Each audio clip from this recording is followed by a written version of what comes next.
Queridos hermanos, nos encontramos en el 15 de mayo, fiesta litúrgica de San Isidro Labrador, patrono de Madrid, aunque al ser domingo prevalece la liturgia del quinto domingo de Pascua. Se cumplen precisamente este año 2022 400 años de la canonización de San Isidro, que fue canonizado con 4 santos más, 3 españoles y un italiano, si no recuerdo mal, San Ignacio de Loyola, Santa Teresa de Jesús, San Francisco Javier y San Felipe Neri. Y de cada uno de estos santos conocemos algunas cosas. De San Isidro, patrono de los agricultores, de los labradores, de los trabajadores del campo, pues conocemos esa historia que es quizá la más conocida por todos, ¿verdad? Pues cuando él se encuentra rezando en la ermita en el tiempo en el que tenía que estar trabajando en el campo y son los ángeles los que aran con los bueyes, ¿no? Que nos transmite una idea central, ¿no?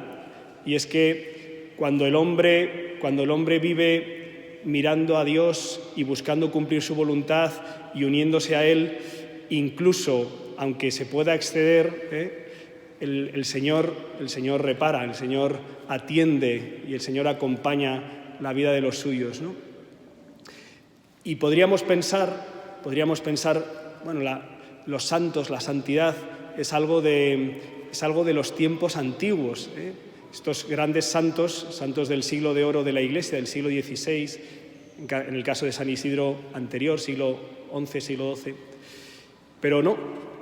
La santidad es algo tan actual como que en estos mismos momentos el Papa Francisco se encuentra en Roma canonizando a 10 nuevos santos.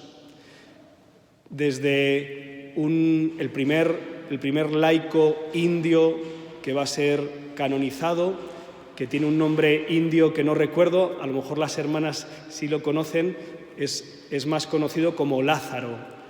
Hay varias hermanas religiosas fundadoras de órdenes religiosas que, como os podréis imaginar, no recuerdo el nombre porque suelen ser nombres muy interesantes, pero algo complicados, ¿eh? Hay santos sacerdotes, también fundadores, cuya obra tampoco conozco, el nombre de la obra, y hay 2 santos algo más conocidos. Carlos de Foucauld, bastante conocido, y Tito Brandsma, menos conocido, pero 2 figuras muy relevantes. Permitidme que os diga un par de rasgos de ellos, ¿no? Carlos de Foucauld vivió a finales del siglo XIX, principios del XX. Fue un hombre terrible, tremendo, herido por la pérdida de sus padres muy pronto, muy joven, apenas con 6 años quedó huérfano.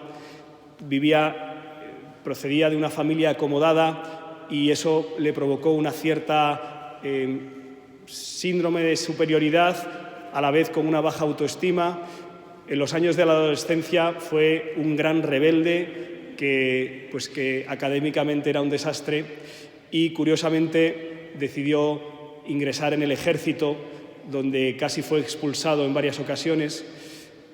Este hombre, que vivía al margen de Dios completamente, se reencontró con Él profundamente y acabó siendo pues religioso, primero en Francia, dedicándose a la contemplación, luego ese deseo de ser solo del Señor, todo del Señor y vivir en lo escondido le llevó a Nazaret, a una vida de profunda adoración a la Eucaristía, de contemplación de las Escrituras, y acabó en el norte de África, en Argelia, si no recuerdo mal, intentando llevar el Evangelio al pueblo musulmán. Murió asesinado en un intento de robo que sufrió, y a su muerte no había conseguido que ninguno de los hombres que le rodeaban se hubiera convertido a la fe católica. Ninguno. Y tras su muerte florecieron distintos institutos religiosos que perduran en la actualidad siguiendo su carisma. O sea que cuando estás vivo y puedes dar ejemplo, testimonio y predicar, pues no convirtió a nadie, y tras su muerte el Señor pues hizo que fructificara la siembra que había realizado en su vida. No es mala enseñanza para nosotros, ¿verdad? Tito Gransma, me vais a permitir una palabra, porque fue sacerdote y periodista, entonces algo de afecto le tenemos. Luego también fue un gran teólogo y un gran filósofo, y en eso ya no nos parecemos.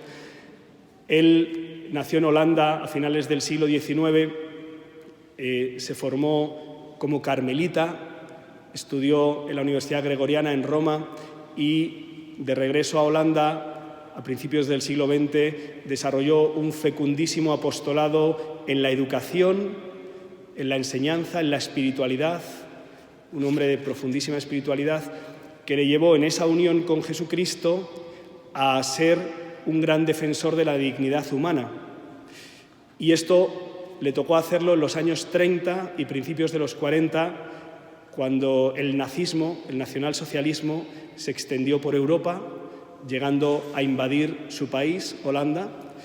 Él fue una de las voces más firmes, él era el capellán de la Unión Católica de Informadores y Periodistas, y eso le llevó a manifestarse públicamente en contra del nazismo, y esto pues le llevó a ser apresado a principios del año 1942, cuando los obispos holandeses publicaron una carta denunciando los abusos que el régimen nazi estaba realizando contra los judíos, muchos de ellos, por cierto, conversos al catolicismo, entre ellos la famosísima Edith Stein, Santa Teresa Benedicta de la Cruz.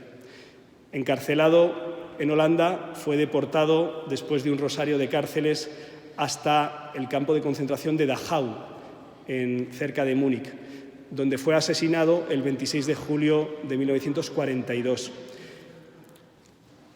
La joven enfermera que inyectó el ácido fénico sobre su brazo ya exhausto, testificó en el proceso de beatificación. La mujer que le asesinó dio testimonio de cómo este hombre la trató con inmensa ternura y dulzura y le regaló su rosario en el último momento de su vida.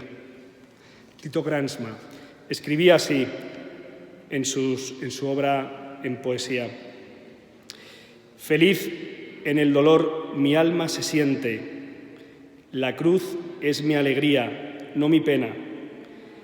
Es gracia tuya que mi vida llena y me une a ti, Señor, estrechamente.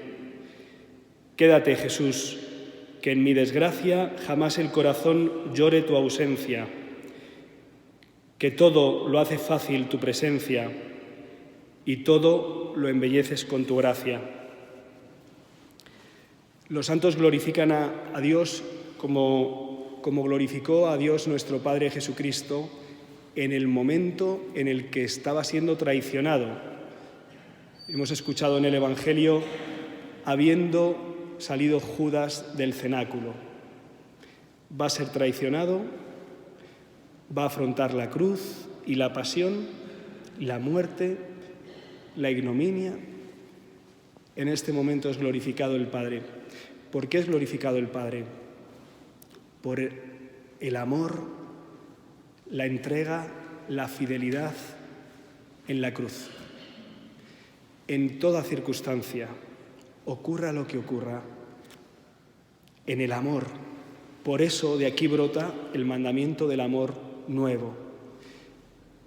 ¿Qué es lo nuevo en este mandamiento? Ya estaba en el Antiguo Testamento, lo sabemos, Amar a Dios sobre todas las cosas, amar al prójimo. ¿Cuál es la novedad? Amaos como yo os he amado. Con el amor con el que yo os he amado.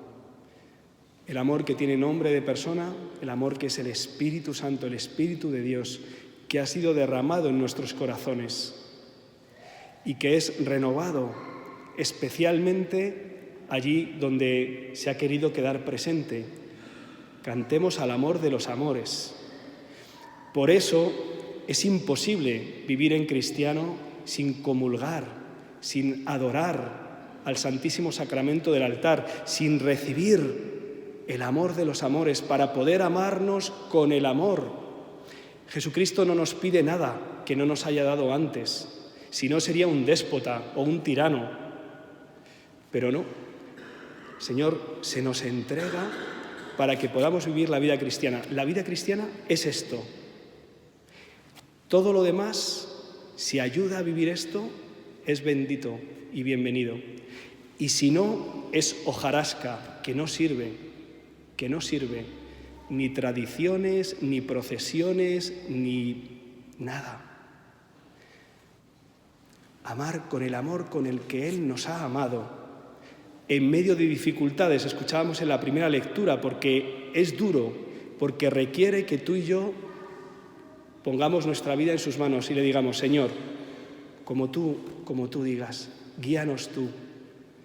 Como a Carlos de Foucault con los tuaregs en el desierto, en lo escondido, o como Tito Brandsma en medio de los campos de concentración del siglo XX, como el joven Lázaro, mártir en la India, como estos religiosos y religiosas fundadores de obras de evangelización, de caridad en Italia. Para poder empezar a vivir ya esta glorificación, este cielo nuevo y esta tierra nueva que se nos dará en plenitud cuando el Señor nos llame y ojalá nos lo regale, que nos lo quiere regalar. Y allí no habrá ni llanto, ni luto, ni dolor, sino paz y alegrías eternas, porque Él lo hace todo nuevo. Vamos a pedirle esta gracia por intercesión de los santos, vamos a fiarnos, vamos a intentar vivir esto, que es en lo que consiste nuestra fe y que es lo que intentamos poner en práctica en nuestras vidas, pobremente, ¿verdad? Y a lo que os habéis sentido llamadas, ¿verdad, hermanas? A vivir este amor nuevo, el amor de Dios, que se da especialmente a los más necesitados. Le pedimos a la Virgen María, Nuestra Señora, a la Virgen de Fátima, a quien celebrábamos hace 2 días, que nos vino a recordar lo esencial de nuestra fe, la necesidad de entregarnos a Dios y la seriedad de nuestra vida y de la eternidad. Vamos a pedirle su intercesión para que acojamos el mensaje como los pequeños, como los pastorcitos, con fe, sin resistencias, en confianza, para que se haga en nosotros como en ella, según la palabra de Dios. Que así sea.